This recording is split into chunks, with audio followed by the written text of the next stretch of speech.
Araky ny nambara teny am-piandohana dia zareo média consulting miaraka amin'ny lanja tato no vahintsika amin'ity tapany voalohany fandarana ity iresadresakytsika mikasika média consulting iresadresakytsika mikasika ihany koa an'ilay urban show izay atao amin'ny efatra amby roapolo ka hatramin'ny fahiny amby roapolo volana novembre taona fito amby folo sy roa arivo ho avy izao. Manahoana sy manahoana inona tsara moa zany média consulting mpanao etsika goavana zay angamba ny lazako azy. Misaotra anao aloha am'izay goavana zay fa ohatra mametraka anay ho goavana ihany zay. Angamba ny tsara aloha hoe média consulting orinasa tserasera angamba ny tena fototra. Orinasa tserasera isika dia miserasera sika eto ka izy orinasa tserasera ka dia tafahoneto ny tisimanina. Orinasa tserasera voalohany mikarakara miandraikitra ny dokam-barotra ireo orinasa maro na olo-tsotra n'iza média consulting. Zay vao événementiel miaraka io ary mihinana mampiaraka azy satria efa manana traikefa izy amin'ny fifandraisana amin'ireo anareo ohatra ny télévision sy ny radio manjery rehetra dia tombom-barotra ho azy zany ny mikarakara etsika ahafahany manatsara ny misintona ny mpamangy ny etsika izay ataony. Misy ny etsika izay fataony média consulting BDP reny ohatrany hoe Kebel Kanto sy ny isan-karazany BDP nahafantarana média consulting. Amin'ity kosa indray misy an'ity le hoe urban show revisited satria deuxième édition. Dia ohatrotry ny ahoana tsara fandehan'izy io. Efa elaela kely ny première édition fa deuxième édition zany ataontsika efa taona taty aorina eo no miverina deuxième édition zay ho atao ery amin'ny village voire eny amin'ny village voire ny atao eny amin'ny village voire averiko kely le 24 25 26 novembre ho avy zao zany hoe afaka ray voana sy tapany eo zany tsika ionany ny tanora ny tena hoany zany aloha ny tanjon'le izy ny tanjon'le izy dia misy teny vahiny ataoko hoe carrefour le village voire zany dia ho fionan'ireo tanora branché jeune branché zany hoe tanora ny capitale na ny renivohitra fantatsika efa ny renivohitra zao tontolo zao dia manana ny fomba fiainana culture urbaine zay efa nitatsika rehetrarehetra teo moa le izy misy ny urban mode urban art misy ny street art urban tech ary urban sport dia misy urban anankiray urban mode, urban tech, urban art, urban sport, ary urban food. Fomba fisakafoanan'ny olona ny tanora ao anatin'ny capitale. Farany tena tiako. Nena zany tena farany tena tiako. Dia ina fa zavatra mety hoe etsika hitranga zany amin'io fotoana io misy tagy, misy tatouage, misy mazava ho azy. Misy spectacle ve? Mazava ho azy fa isy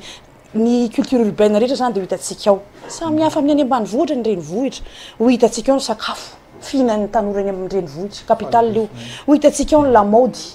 ny fitafitafiny ankizy misy défilé de mode ao izy créateur amorona jeune créateur mifanaraka amin'ilay thème dia ny urban mode zany isy urban tech inona lalaovan'ny ankizy amin'izao izy tsika aloha ngamba dia mazava be fa ny urban tech be dia be ny kilalao ataon'ny ankizy ao vidéo ny playstation reny anisany ny street art urban art zany eny miarabe daholo ny ankizy mandoko hitantsika teo ny graffiti ny tag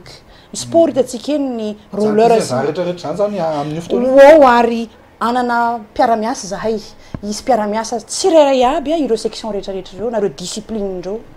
misy ny danse ao misy basket ao misy to misy ny BDB misy ny rehetrarehetra misy fakana sary misy shooting zay fiainan'ny tanora amin'izao fotoana izao goavana be zany goavana be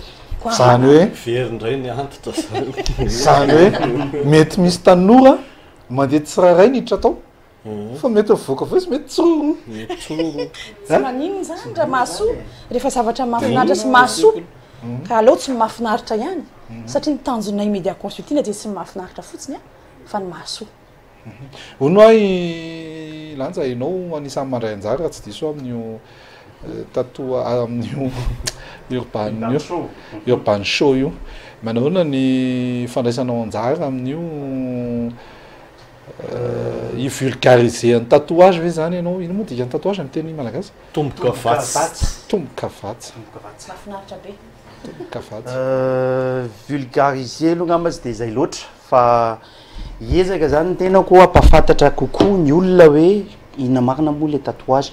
ankehitriny am'izao andro zao zany ho an'ny tanora satria ny tatouage na tomboka vatsa de fahitan'ireo ray aman-drenitsika azy taloha tany de zavatra ratsy zavatra maloto zavatra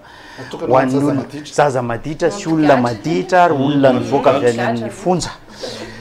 am'izao fotoana zao izy a ie am'izao fotoana zao izy a lasa azo atao hoe art fiteny anazy art complet zany tatouage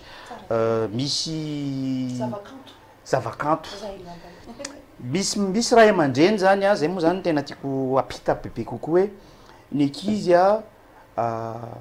be lehibe ny ray aman-dreny hoe tsy mahazo manao an'izany tsy mahazo manao an'izao ny amiko manokana aloha de ilaiko foana ny hoe ampitoana aloha le ankizy voalohany indrindra raha sanatria tsy ampitoana zany le ankizy a de tsy maintsy miaraka amin'ny ray aman-dreniny izy de misy fanarahana mihitsy eo mazava hoe manaiky le ray aman-dreny anaovana anazy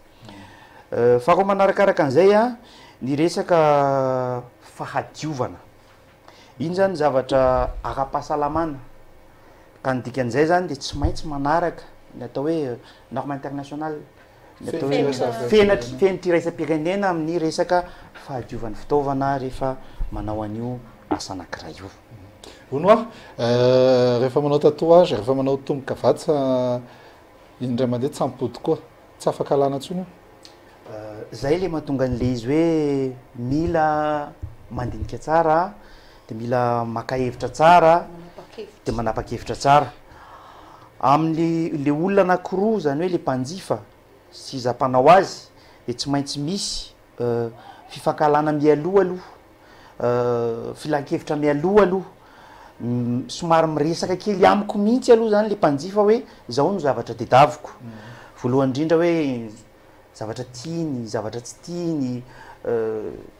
etaetam-panahy zavatra lasa tsy vita acte manqué ozy izy fitenenantsika zavatra fantaisie zavatra etaetam-panahy fa ono inona zany no tena mahatonga an'le hoe andeha asiko tatouage faly inona mahatonga faly zany zao nanisy an'ireo tomboka vatsa ireo misy ohatrany misy hoe 2 x 2 xl ny daty naterahany zanako menada nyatiny an'le elakely de aty le vavikely de ty zao a sary anankiray a ataoko me mitovy amin'ny zanako ty voninkazo ty fleur de lotus le vavikely de lehilahy zao mbola vao mijery azy sary mety ho tiako fa ity zany mataotra zany ianao sao de tsy tadidinao nidarika anniversaire sa hoe maninona ho anahako le satria hoe hoentiko any am-pasana ane io hoe vatako zany nofo io de inona avy zany mahatonga ny ankizy hoe anao tatouage be deaibe azavako voalohany indrindra eo aloha le fitiavana an'le izy en tant que art ray zay a voalohany indrindra zay eo izy araka miteneny namana faly ato hoe envie de graver des moments forts de la vie la naissance des enfants eo koa le hoe za te hiavaka amin'ny olona fa manana identité manokana tiako avoaka ny tenako de ohatran'izay le izy hoe de eo am'izay izy miteny ataovy développer eo ny horoscope ohatra amorony sary anankiray manome ny toetrako za de olona matanjaka be za de olona malefaka be fangaron-javatra anankiroa samihafa le izy de anjarako no manao ny conception zany amin'ny tanana manuel an'izay zavatra zay tsy marary samy manana fandraisana an'le hoe marary ny olona satria masosipana foty mareta fanana so le izy indray zany tsotra kely hoe miankina amin'ny fandraisan'ny olona tsirairay avy ny atao hoe marary satria raha ny tena izy de tsy tokony andeha raha akory ny tatouage satria tsy tatouage intsony izy am'izay fotoana zay fa lasa ratra ny dikan'izay misy teknika zany sy traikefa tsy maintsy ananana manana anesthésion raha ohatra ka tena ilaina zany zay amin'ny toerana somary sensible kokoa sy malemilemy efa mitenena ianao atao hoe tsy tokony andeha raha ao anatin'ny fanentanana zay ataon'ireo mpiaro amin'ny aretina mety hoe findra vokatry ny fifandraisana amin'ny raha amin'ny lio dia tafiditra ao anatin'ny tomboka vatsy manao ahoana ny mikasika an'izay zay no mahatonga namarisika sy mampiseho foana zany ny olona hoe ny zavatra ampiasaina dia ampiasaina indray mandeha ihany usage unique ozy izy tsika mba ahafahan'le olona zany mahatsapa sy mahafantatra ary mahatoky hoe tsy misy mihitsiny risque na effet secondaire ao arinany fanaovana tatouage misy ihany koa toromarika avaty amiko na avy amin'ny mpanao azy io tsy maintsy arahana tsy maintsy ozy satria raha vao tsy arahana zay dia lasa miova le asa zany lasa vadika ny lokony lasa matroko izy lasa manjavony izy betsapetsaka zany ny toromarika tsy maintsy arahana mba ahafahana manana le izy tomombana tsara sy jana zavatra hijanona mivatana mandrak'zay nge izy dikan'izay zany mila mamola tena le olona manana anazy ahafahany mitazona le izy hijanona tsara hoe tsy ovaova zany manomboka amin'ny otriny eo ny afaka manao tomboka vatsy miankina amin'ny sary moa zany izy io fa aloha tsy atao hoe manomboka amin'ny otrina fa atao hoe en moyenne moyenne izy zao manomboka amin'ny 60 à 65 000 ariary eo ny kely indrindra zay ny kely indrindra zay ny kely indrindra ny mahatonga an'izay zany a ny resaka raha-pitaovana aloha voalohany indrindra ny fitaovana manafatra avy any dilam-bato daholo ny zavatra rehetrarehetra ampiasana de eo ny traikefa ny mpiasa ny mpanao anazy de eo ihany koa ny atao hoe fotoana atao hoe fotoana lany na kely na lehibe amin'ny fanaovana anazy fanomanana zany zay le izy aiza hoe zany ahitana ny lanja manana page facebook ve lanja aiza ny cabinet sy ohatr' zany salon fetsona zany